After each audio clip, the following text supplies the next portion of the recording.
这几年社群平台顶悬呢，有人咧流行叫做一年卖去消费挑战。这个挑战规定讲，干那会当买生活一定爱用的物件，莫因为拍这就买伤济囤伫咧厝内。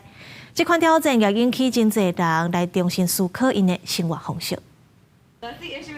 那这里三图，那找家己要伫的物件，住伫美国纽约布鲁克林区的创意总监博曼一当前开始挑战一档无消费的活动。这是最近几档影音平台 TikTok 面顶开始出现的挑战开钱少的潮流。甲伊古早设计衫的博曼，一直透过借钱去买甲伊的服装，一直到伊开始无法度负担费用，才决定要改变家己买物件的习惯。而伊的这个歹习惯，是因为新冠疫情大流行所引发的。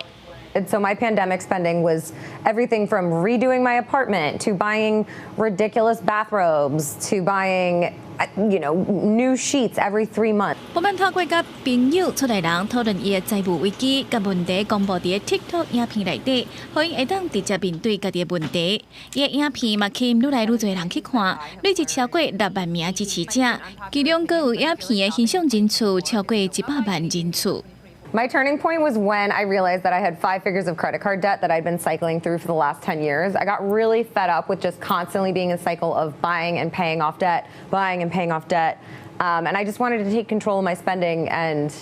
get it under control. 像博曼同款过度消费的人是真侪，而这挑战是为新冠疫情流行进前，伫2018年出版的一本册《无消费的一档》。作家凯特分享伊的挑战心得，认为无消费毋是真正无要买物件，是爱控制冲动购物，只有买生活必要的物品，毋通因为各种折扣囤的物品超过需求。 另外，凯特嘛记录改变的消费观念，表示若是追求更较侪，嘛无法度满足，不如颠倒莫个追求，颠倒互伊找到上适合斗阵的朋友，是不管伊做啥物，拢会当支持伊的人，互伊伫个心灵甲时间面顶得到更较侪。我是新闻台是唐平玉。